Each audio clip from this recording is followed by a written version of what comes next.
Okay, and that covered it. Okay, so thank you guys for coming out tonight. Leanne and I were just talking about how we're all watering our yards in hopes that that will make it rain. It could happen. So good evening to all of you, and thank you for joining us. We are recording this program, as I just pointed out, and we'll post it to the channel later this week, and make sure that all of you that registered for it know about that. My name is Christina Culpin. I'm the director of MARSH. We are a chapter of the North Carolina Wildlife Federation in the Marvin area, focused on 28173 zip code. Our mission is to engage our community and educate them about the benefits of restoring and protecting wildlife habitats. If you are a member of the North Carolina Wildlife Federation or become one in the future, you can select MARSH as your donor chapter affiliation, and our group will receive half of your membership fee. And this is one of the ways that we raise money for the group. And that allows us to continue providing great presentations like the one tonight. Also, if you'd like to consider joining our planning group, we've got a lot of really interesting ideas for the future, but we need some more people to help us. And so if you're interested in that, you can send an email to marshforwildlife@gmail.com, and Leanne will post that in the chat box. And then we'll get back in touch with you and let you know how to join. Let me mute everybody there. Sorry. So before I introduce tonight's talk, I'd like to talk about what we're going to do next. I always like to remind you what the next speaker is going to be. And we're going to take a little break for the summer and let us all do our summer things. And we'll restart the speaker series in September.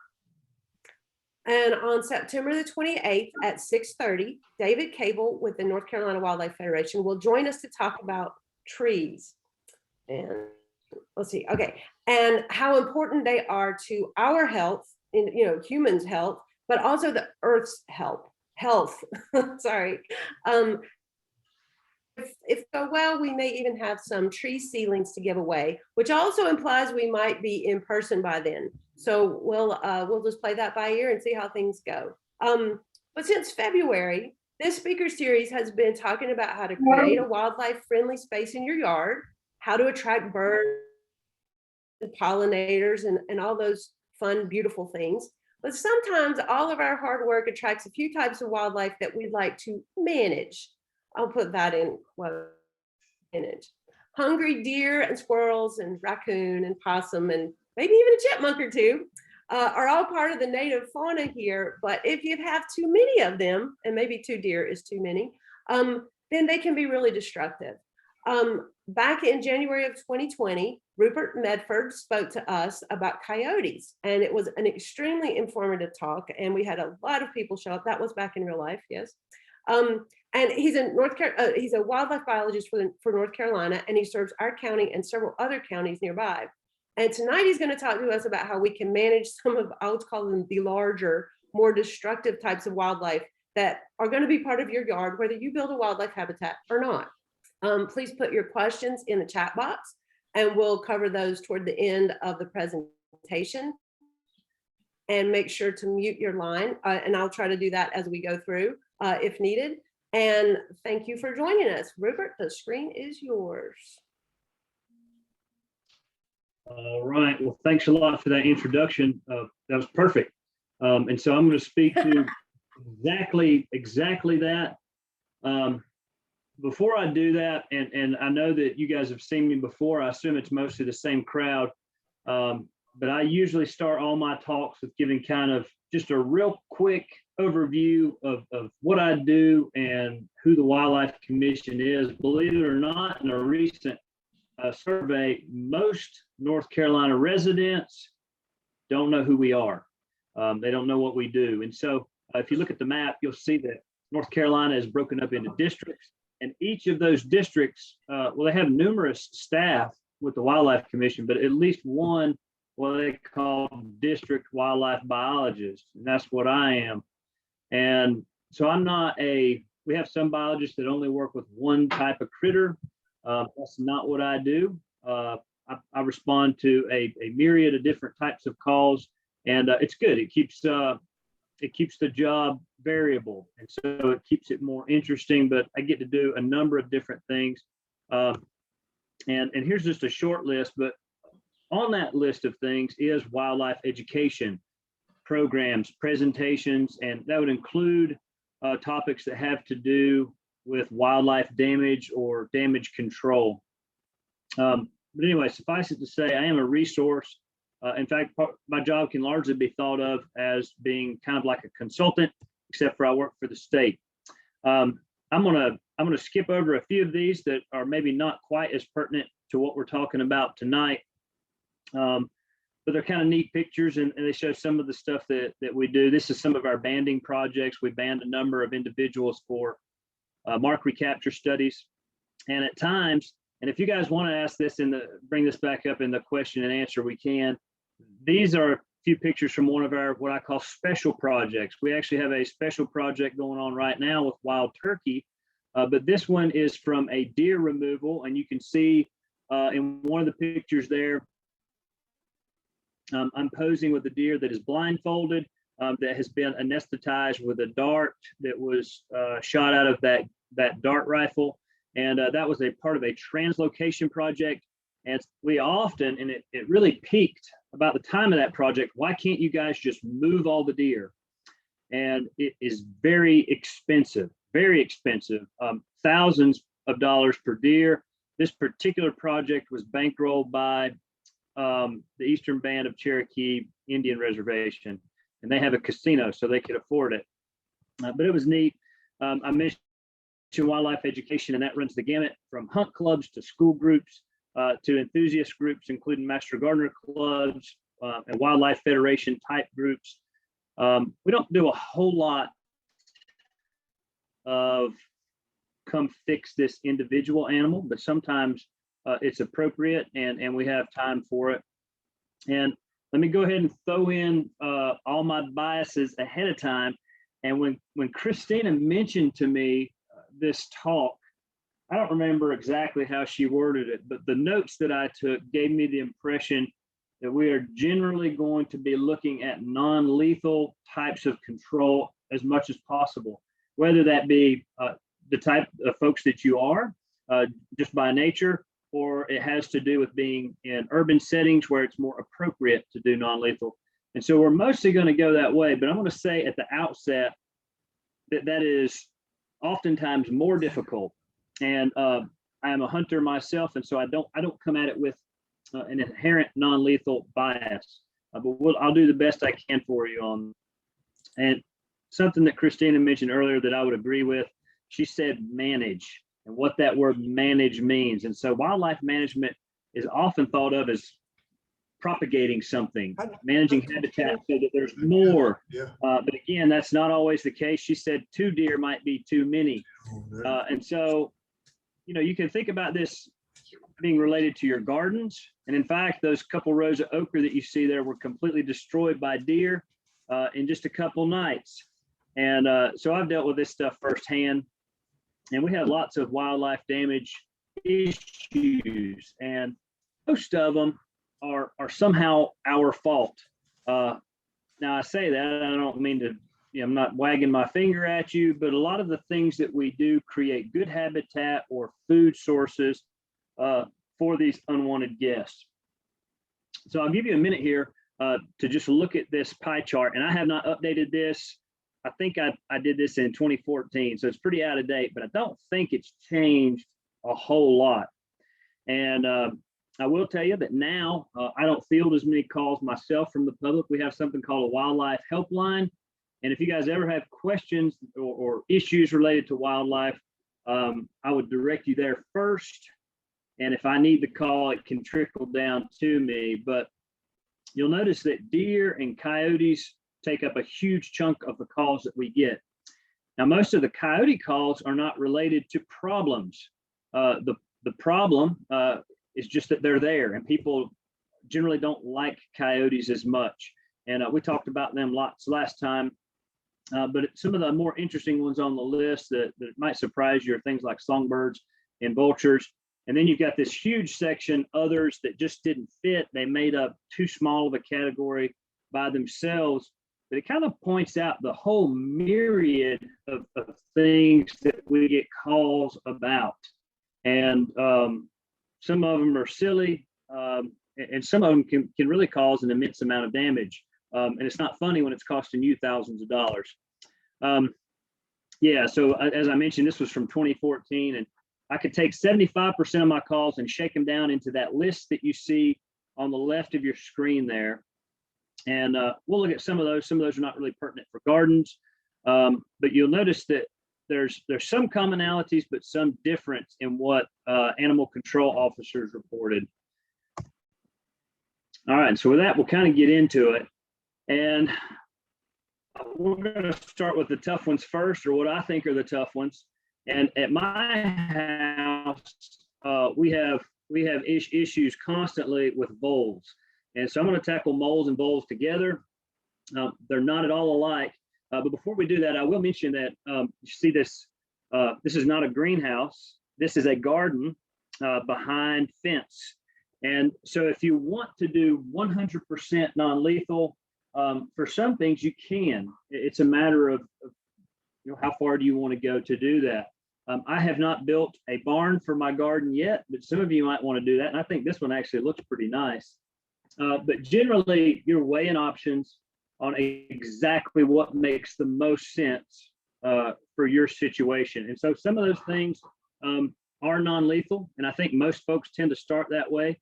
And then sometimes there are lethal things, but some critters, birds, for example, lethal control is generally not an option.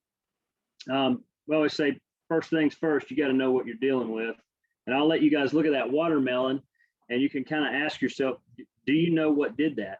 Or do you have a good guess? And I've had some mystery critters cause depredation in my vegetable gardens and in just landscaping.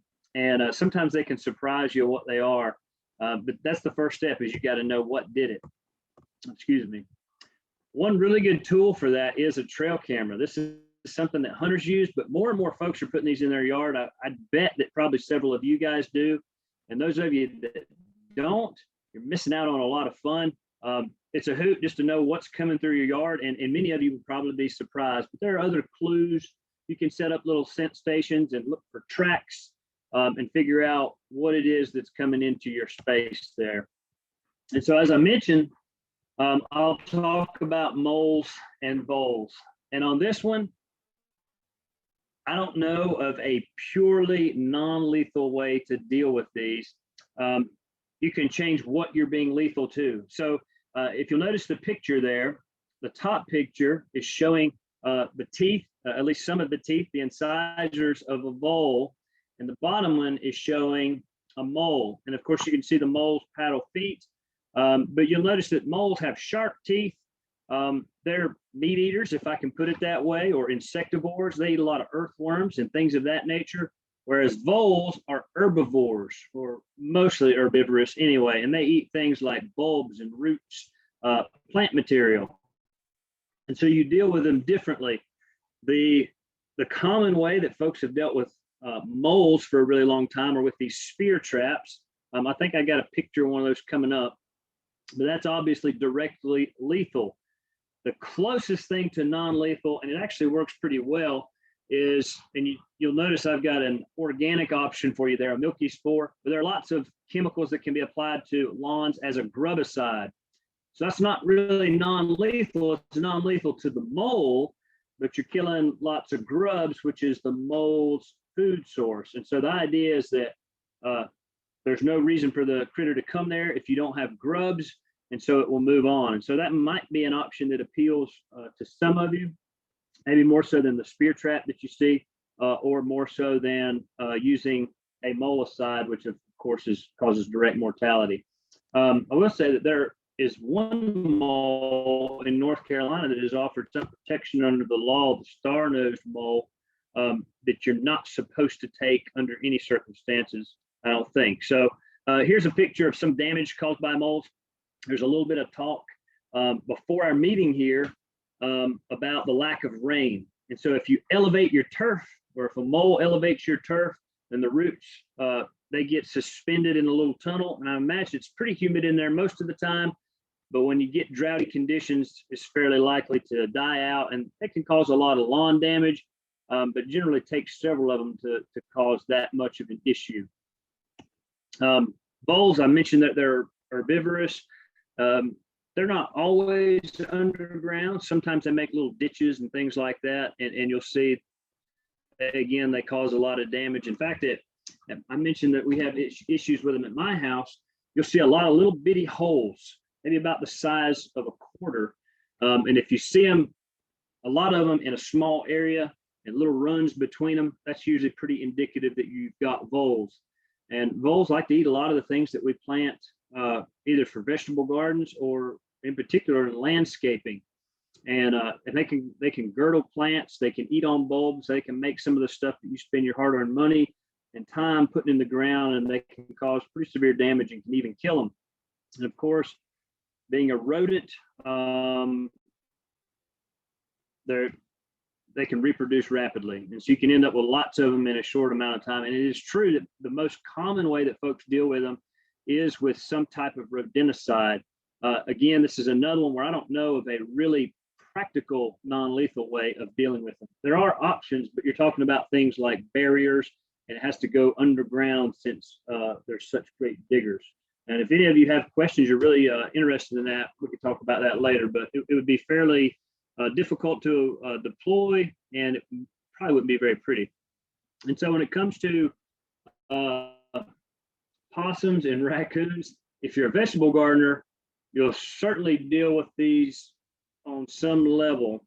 And I don't remember what it's called, but there is an electric fence design that is specifically created for raccoons. And now, I can't remember the name of the manufacturer, but there's a net that is made that some people use as a temporary electric fence. And this creates a barrier. So this would allow you to do a non-lethal type of control for a small area. I mean, you're probably not going to put that around your entire property. You'd be opening and closing a gate that was, because it requires that your bottom hot wire be about an inch off the ground. So it's a maintenance issue, but if you're really interested in it, it can be done. And if it'll work for a raccoon, I would submit that it'll work for a possum.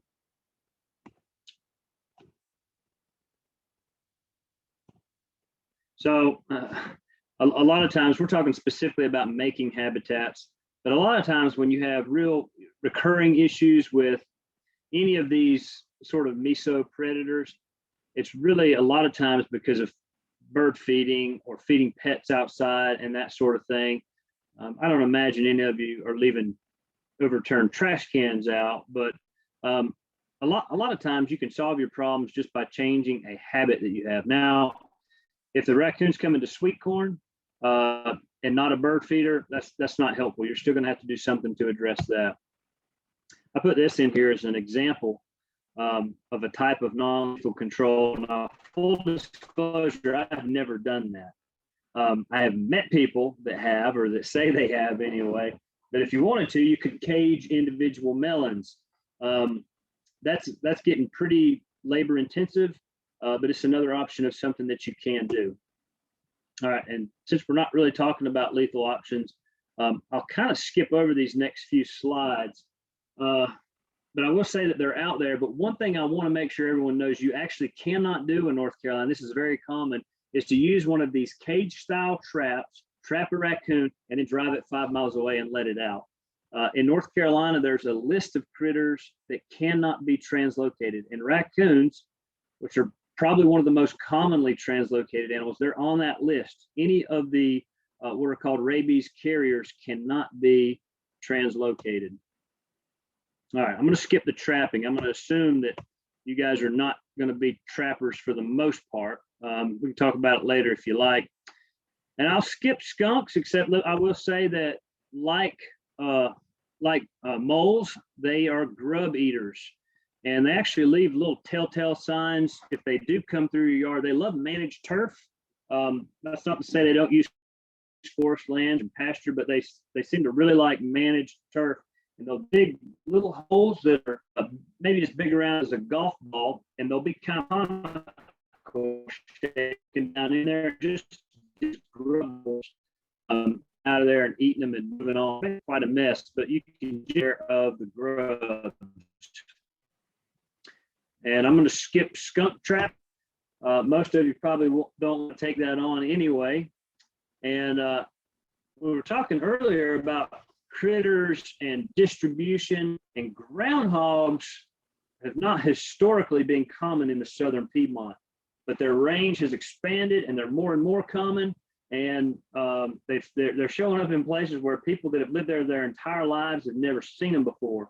Again, you can deal with them doing exclusion with fencing, but your fence with groundhogs, again, because they're wonderful diggers, it would have to be buried at least enough to discourage them from coming into a garden space. I could not find a good picture, but I've actually seen aerial photos where groundhogs have taken up residence in a soybean field and taken out like an acre of beans around their burrow. So they can be pretty destructive when they do move in. Oops, and deer. I think that if you have deer problems, you've probably bought some product, something that you spray or sprinkle, or maybe even liquid fence is a trade name of one of many products that works on the premise that you hang up some sort of absorbent material and you soak it in something that smells really offensive, and the deer smell it and they go away. And it works sometimes. The places where it seems to work the best are the most rural areas. I know of deer hunters that have made food plots and used that to keep deer out of their food plots to get them established. And in fact, I know one deer hunter that did that in Richmond County, had wonderful success. And then he tried it at his home in Concord to keep him out of his vegetable garden, and it didn't even work for a week. So I'm not going to tell you that you can't do it. I just hear very mixed reports on it. The same for using things like blood meal or some of the urines of large predators and things of that nature. Most of the scent-related products, they don't work very long. And in fact, some of the scare tactics, like using scarecrows, the area that they're effective in seems to shrink over time and can be fairly rapidly. But fencing seems to be the best. Now, a lot of people know that a truly deer-proof fence is unsightly. Some of you may live in neighborhoods where it's disallowed by your restrictive covenants, but usually some type of fence will get you so far. I've even landowners that have tried this with fishing line. It's essentially invisible. You use monofilament fishing line, you use it as strands of a fence, and when the deer walk into it, they know something's going on and they'll back out. I'm not going to tell you that it works perfectly, but it gives you an example of some fencing that would be allowed, and it would give you relief. This is just a little bit of information on the increasingly popular urban archery seasons, and some of you probably live in areas where they have them. I don't know if Marvin does or not, but nevertheless, you may have, I'm going to take you back to the pie chart. If you recall, songbirds are fairly high on that list. And again, as I mentioned before, most songbirds are protected by the Migratory Bird Treaty Act, and so they're non-lethal from the get-go. There is no lethal measures that you can employ. And so typically you're talking about, and if you look at the pictures, you'll see flash tape hanging, eye spot scare balloons, or in the case of the blueberries, I know that's not very creative, but the idea is that you put mesh over it. Now, the mesh, the bird netting that is used to protect berries, I will warn you that sometimes snakes get hung up in it, and it can be kind of a snake trap. I've seen them where they get stuck in there, and they, unfortunately, they'll succumb to the elements if they do. Now, that tomato there just shows a picture of some pretty typical bird damage, usually when it's really hot and really dry, and they're just trying to get something to drink. So one of the things you can do if you're seeing fruit, vegetable damage in your gardens is just offer birds water. So if you'll put a bird bath out there, look nice anyway, you're giving them the water source that they're ultimately after. I heard we had a squirrel question already. I want to let everyone know you can trap and relocate squirrels. The caveat is that you have to have permission wherever you put them. A lot of people they think that they can put them on any city park, and you need permission wherever you put them, and you cannot put them on state-owned game lands. Any type of a barrier for squirrel would have to be something that was completely enclosed. I don't know of a barrier that would really work. Now, I'm going to skip geese. I'm going to assume that's not a problem for most folks, but I will. Well, I'll pause right there. So this right here gives you some non-lethal options that would apply not just to geese, but to other things. And those coyote decoys, that's another example of something that works for a little while, and then they tend to get more comfortable with. But there are some decoys now that are motion activated. So you got a little sensor, and when not just geese, but a deer or anything comes close to it, it kicks on a sprinkler, or it'll kick on one of the, I don't know what you call them, this little wavy men that you see on used car lots. Some folks have even hooked those up, or radios, different things. But you'll notice that there are pyrotechnics and all sorts of things that are visual, whether it's pinwheels, some type of mylar. A lot of options for scaring critters off or doing what you might call light hazing. And I'll kind of wrap up. And you'll see my points there. And I didn't change this, even though you guys are going to be more towards the non-lethal approach. And it can be fun. It can be frustrating. But if you just kind of take it on as a challenge, the non-lethal side of it is more difficult. But it can be more fun. It requires a little bit more problem solving. You'll probably have another failure or two, but it's a little bit more fun. And there's a picture of what is generally a bigger nemesis for me than deer or squirrels ever were. But with that, I'll kind of wrap up, and I'll take questions if anyone has any. You can tell them what that is, because they're going to see it soon enough if they've got a tomato plant. Yeah. So we just call them tomato hornworms. I've heard them called a couple other things, but they can destroy tomatoes. And you can hear them eating. I mean, the tomato was fine. The plant was fine yesterday, and today it's gone. Yeah. So those are pretty easy to control, though, if you check them, pull them right off your plant, but they'll get enormous. Anyway, yeah, you're right. They take out more than deer seem to. So we had some questions. One is about voles, and make sure I say this properly because voles and moles sound the same. So voles, will they utilize a mole run? So I guess the tunnel is what he means.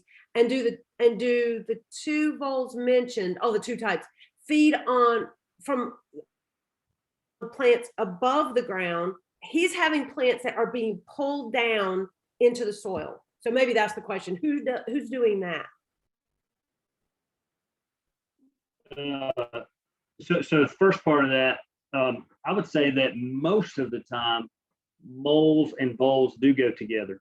And if you have moles, which are extraordinary diggers, and they can, if you've ever watched one dig, it's an amazing speed, not quite like on the cartoons, but pretty close. And if they do make those runs, voles absolutely have a much higher chance of showing up and using them. So yes to that. And the second part, the plants being pulled underground, that again kind of conjures up cartoon type imagery, but I've seen that myself. In fact, last year we had a hosta that was being pulled underground one leaf at a time until eventually the whole thing was gone. And yes, that's voles. I think both of them would probably do that.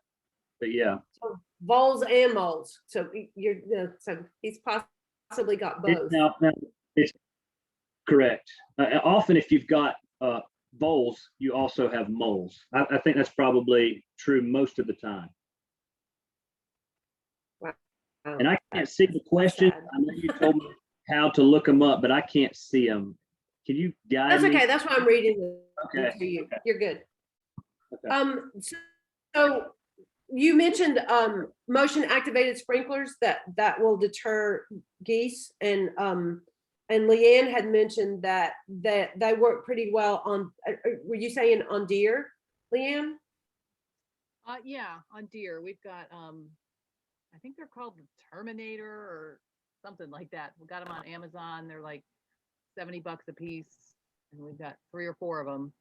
You just have to be careful and remember that they're on, or you're going to get sprayed. But they've done pretty well in terms of getting the deer out.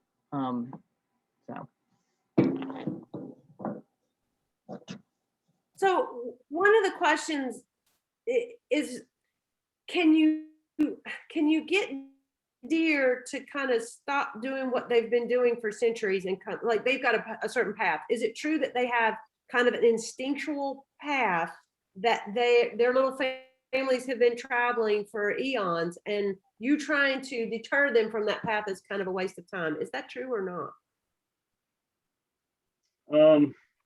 I don't know. Let me take that in pieces. I think for the most part, trails are handed down from parent to offspring. The young can travel with them. Mm-hmm. So I think that's the number one way that those same routes are used over and over. However, and I can't explain this, and don't ask me for any kind of scientific proof because I don't have any, but I suspect that if you could take an area and somehow erase all the deer and then put new deer in that area, that they would still use those same runs, those same paths. Something about how they perceive the landscape. I think that maybe you might could get some evidence for that from some GPS studies that have been done that show how deer interpret the landscape, if I can put it that way. But as far as saying you can't deter them, no. I think you can, but it would take some doing, and in some situations it would be harder than in others. For example, if you're in a suburban area and you've got lots of houses and then you've got a greenway, you're not going to convince them not to use that greenway, not without a physical barrier that they can't cross. I think that would be extraordinarily difficult. You might be better with. And while we're talking about deer, are there certain things that we plant that they're just anywhere a deer is going to have that? Hosta. I think everybody knows if you put a hosta out, in the yard, it is going to be eaten by a deer. It's like candy to them. And you mentioned sunflowers to me the other day. Are there other things that are just, this is deer food and you're asking for it? Yes, there are. But that doesn't, I wouldn't say don't grow them. In fact, NC State put out a list several years ago, and it gets criticized a lot because I think it's broken down, if I remember right, plants that deer eat, plants that they sometimes eat, and plants that they don't eat or never eat. But even on that never eat list, if they get hungry enough, they will eat those as well. But anyway, if you're going to do sunflowers, almost any type of legume, you would want to do that behind a barrier or a sprinkler, as Leanne mentioned, something to protect them in those areas. Right. Yeah, good point. It's not don't grow them, just be careful where you grow them. Like for the first time in my life, I have hosta plants. They're nearly up against the house. Well, so far the deer have not come that close. So they actually are alive and well so far. Okay, question about rabbits. How do you control rabbits? And if you catch them, can you transport them to another location? Like a neighbor you don't like. I mean, no, that's not what he said. That's not what he said. Like what? I said, can you transport them to a neighbor? Oh, right. All right. So as far as I know, as of right now, you can trap and relocate rabbits. I don't want to be an alarmist, but there is, some of you may have seen the news release, there is a rabbit hemorrhagic disease. We've never found it in North Carolina, but it is something that is spreading, and it's becoming, I think, common in the Southwest United States. So that may change at some point. one of the number one reasons that we don't like folks to move critters around is because they might also be moving around pathogens. But as of right now, yes, I think you can. Rabbit control, man, that's a tough one. Again, I would illusion, they'll come right up next to your house.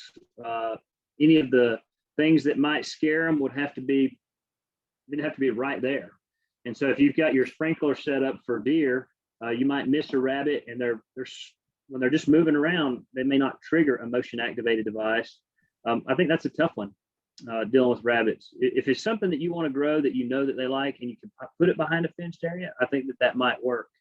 The trapping and relocating, I'm not telling anyone not to do it, but I do want to make a note.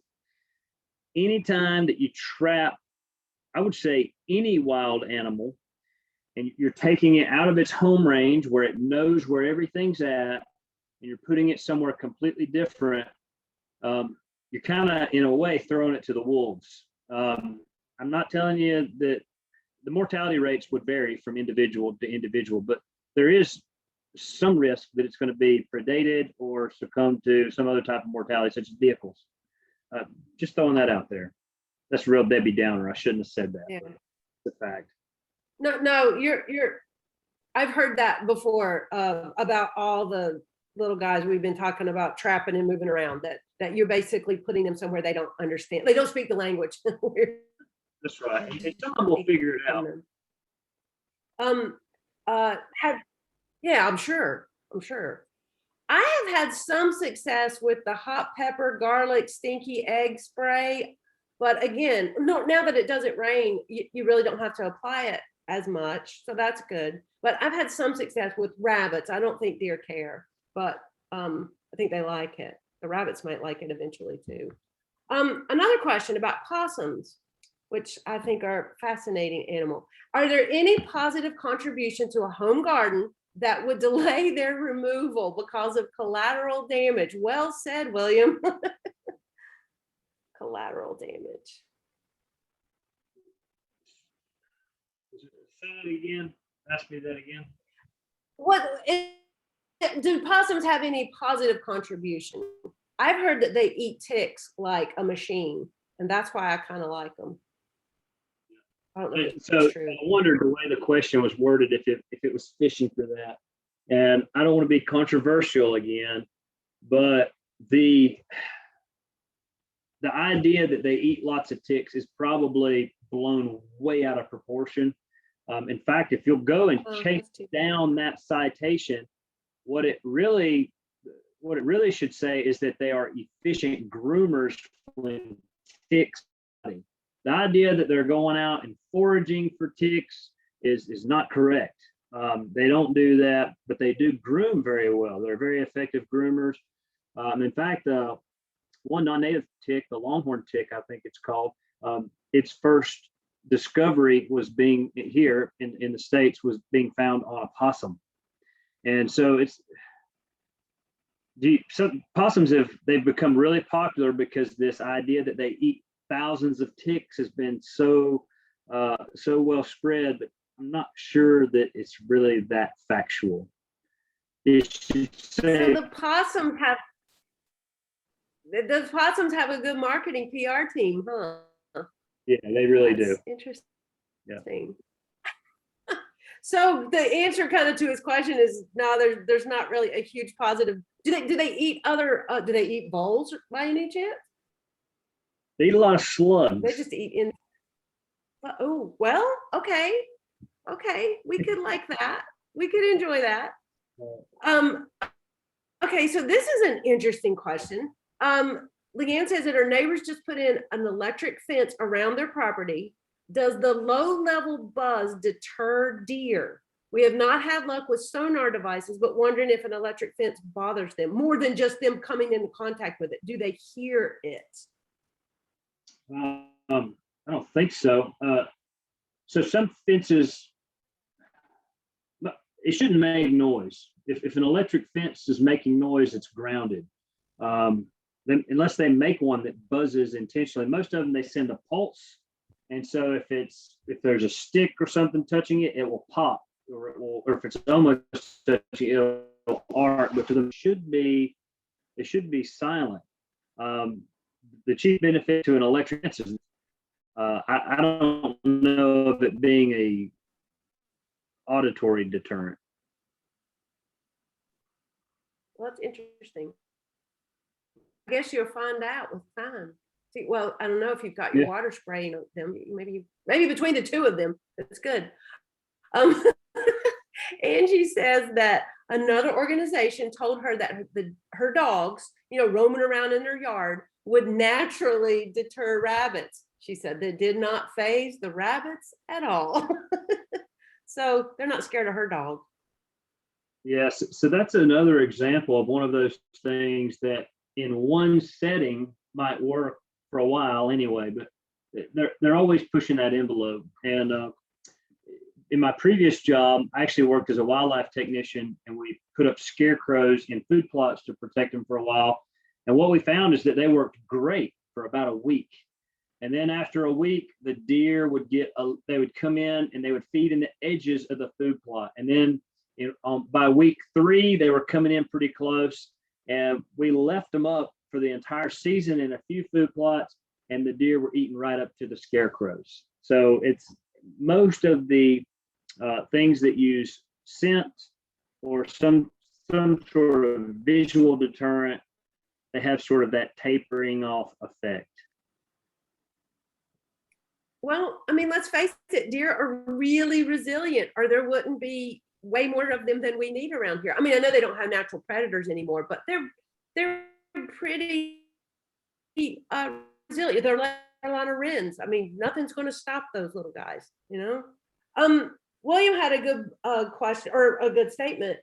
He has found, at least in his yard, that native wild viola, and I'm guessing that's like violets, that deer really like that. And they really like birdseed. And so he's trying to offer those away from the plants he wants to keep. And it's something that you and I, Rupert, talked about, that someone else had mentioned. They had planted oak leaf hydrangea, I think it was, out in the woods, kind of along the deer path, if you will. And to some extent that kept the deer at that other salad bar instead of coming into the garden proper. I guess it's not going to hurt to give it a shot. You were saying that your research has shown that doesn't really work. Yeah, and there's probably, yeah, and it probably depends on what you have planted. So if you have soybeans on the outside to protect hostas, that might work. But if you have winter wheat on the outside to protect sunflowers, that's probably not going to work.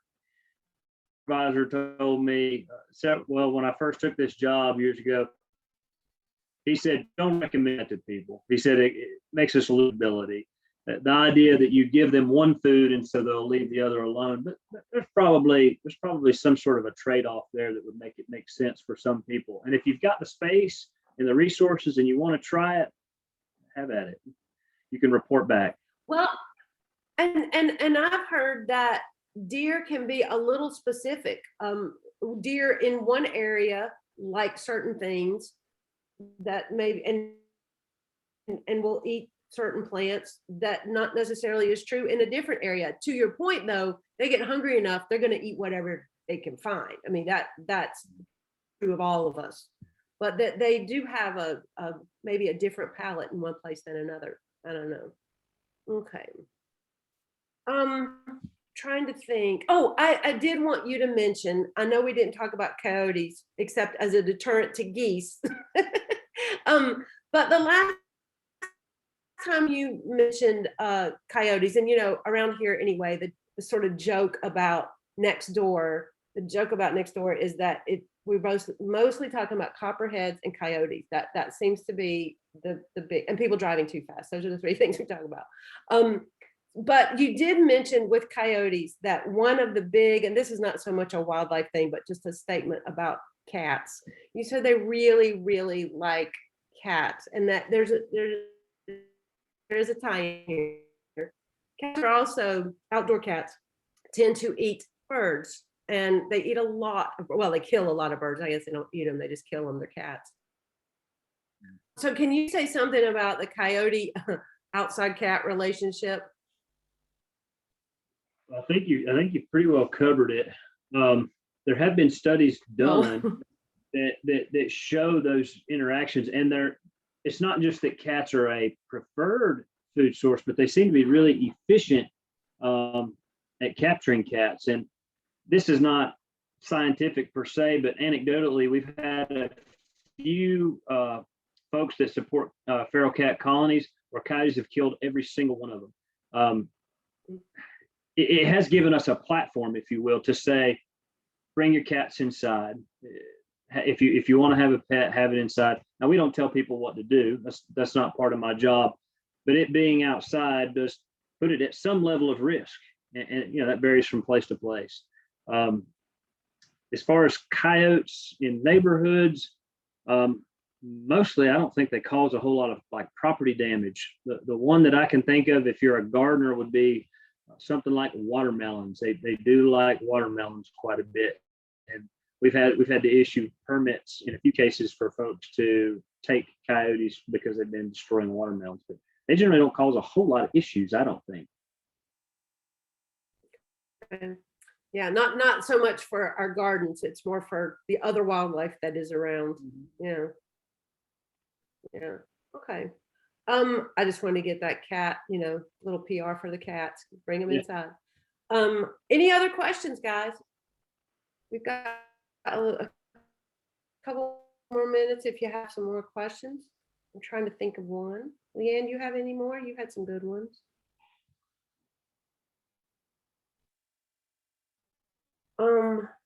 I guess, suddenly it's getting crazy outside my window here. Sorry if I'm looking out there. It looks like it might rain. I watered, so it might rain. Oh, anyway, we're getting some thank yous. Thank you for an interesting presentation. This is great.